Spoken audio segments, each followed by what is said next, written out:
Baik pemirsa, untuk mengetahui lebih jauh terkait penerapan pembatasan sosial berskala besar di Kota Banjarmasin, saat ini kami telah tersambung dengan Wali Kota Banjarmasin, Bapak Ibnu Sina.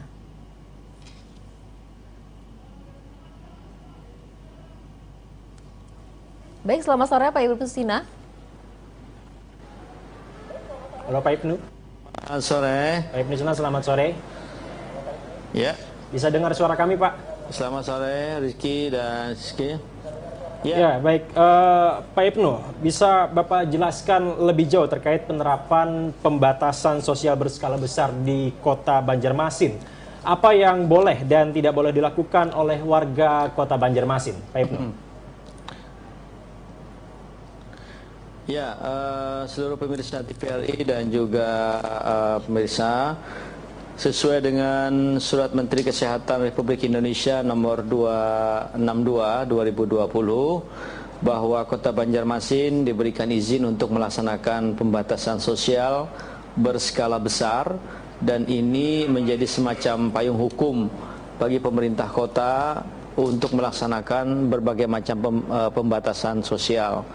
Di antaranya kita akan bekerja sama untuk melakukan sosialisasi terlebih dahulu, karena perlu waktu sekitar 4-5 hari untuk memastikan bahwa sosialisasi ini diketahui oleh warga masyarakat, dan sebelum pelaksanaannya masyarakat sudah tahu apa yang boleh dan apa yang tidak boleh. Di antaranya adalah terkait dengan pintu masuk kota Banjarmasin. Sesuai dengan koordinasi kita dengan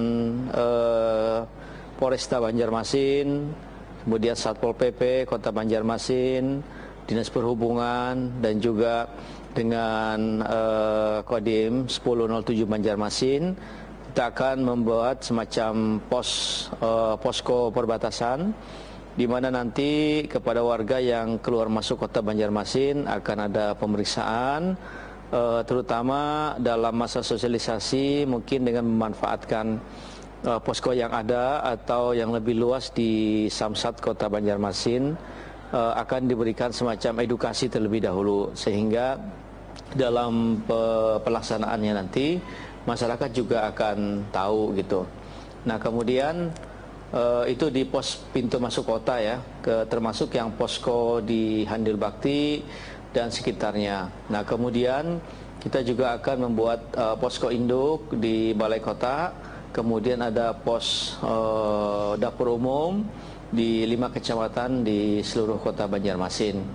Nah, kemudian untuk pembatasan skala sosial skala besar ini, yang paling mendasar adalah untuk sekolah-sekolah tetap diliburkan. Kemudian karyawan, karyawati dari pemerintah kota dan juga instansi itu akan ada peliburan dan bekerja mulai rumah.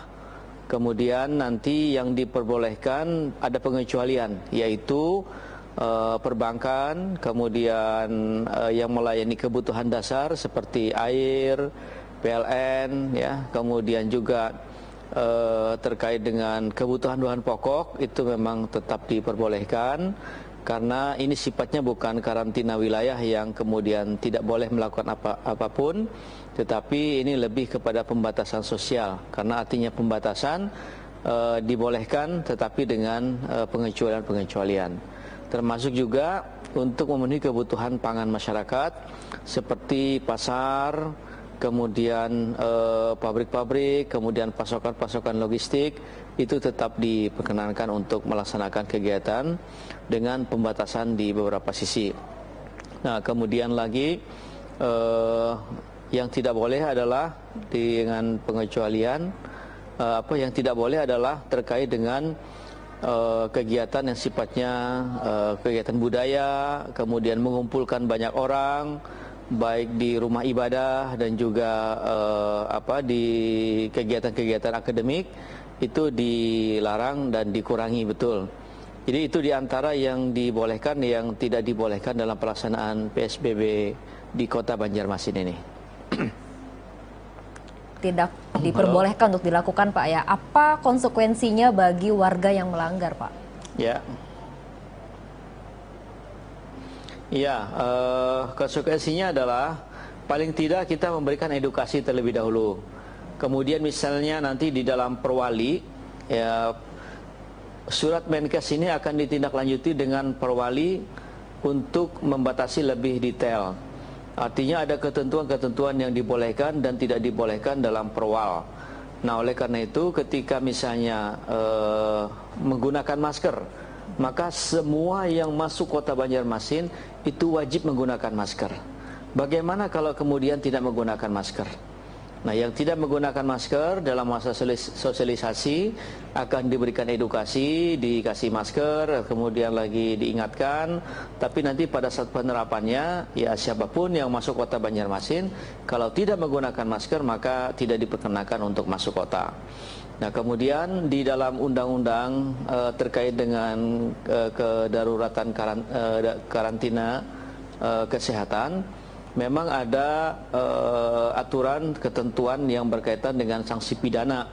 Siapa saja yang melawan, menghalang-halangi petugas yang ingin menerapkan pembatasan sosial berskala besar ini, maka dia akan berhadapan dengan undang-undang karantina.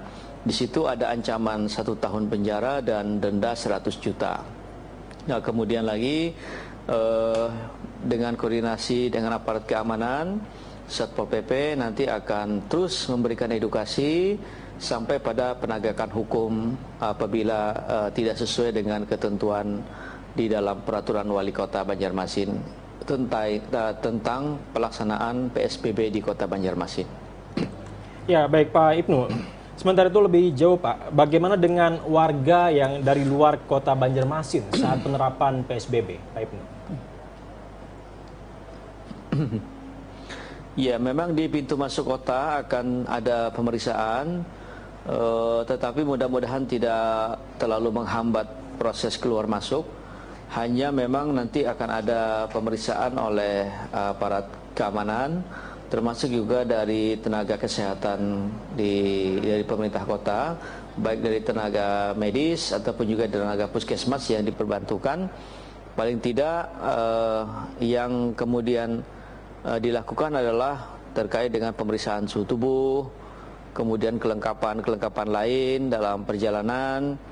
Nah, kemudian hal-hal yang berkaitan dengan berlalu lintas.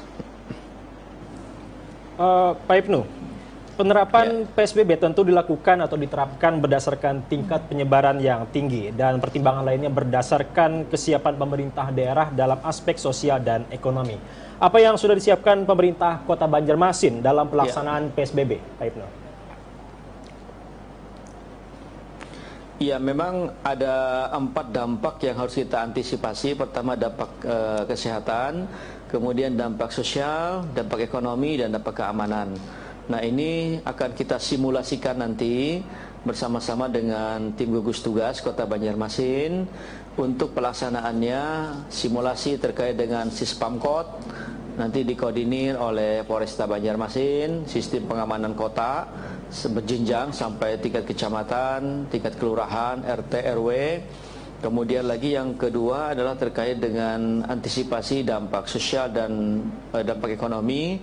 Akan ada nanti simulasi tentang distribusi logistik, ya, agar paling tidak masyarakat yang terkena dampak langsung, terutama warga miskin kota atau warga prasejahtera, akan diberikan bantuan, dan pemerintah kota sudah mempersiapkan bantuan-bantuan dalam bentuk kebutuhan pangan, sembako, yang penerimanya adalah masuk ke dalam kategori basis dasar terpadu, kurang lebih hampir 40.000 jiwa. Nah, kemudian lagi akan ada antisipasi juga untuk dampak ekonomi dalam pelaksanaannya selama 14 hari.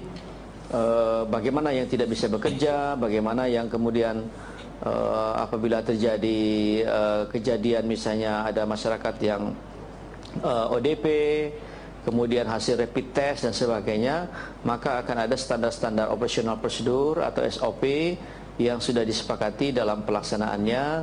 Tentu tim gugus tugas yang sudah dibentuk dari tingkat kota, tingkat kecamatan sampai tingkat kelurahan, di mana tim gugus tugas tingkat kelurahan adalah lurah, dibantu oleh Babinsa, Babin Kamtipmas, dan juga Kepala Puskesmas, dan dibantu oleh tenaga medis yang lain. Ini akan juga memberdayakan RT RW sehingga dalam pelaksanaannya bisa lebih efektif dan efisien, sehingga dampak ekonomi, dampak sosial ini bisa terantisipasi dengan sebaik-baiknya. Nah, diharapkan dengan upaya yang kita lakukan terkait dengan PSBB ini bisa menurunkan baik itu ODP, kemudian PDP-nya, orang dalam pengawasan, kemudian pasien dalam pemantauan, sehingga kemudian betul-betul nanti masih ada waktu kita selama pelaksanaan ibadah puasa. Kami berharap di 14 hari pertama cukup, tidak untuk diperpanjang lagi, sehingga terjadi penurunan dan mudah-mudahan kita masih sempat bertarawih dengan sebaik-baiknya, kemudian kita bisa berpuasa berjamaah bersama-sama, dan juga mudah-mudahan Dari tim gabungan dengan berkeliling di 5 kecamatan dengan menggunakan pengeras suara. Nah, apakah ada cara lain dari pemerintah kota untuk mensosialisasikan PSBB ini ke masyarakat, Pak?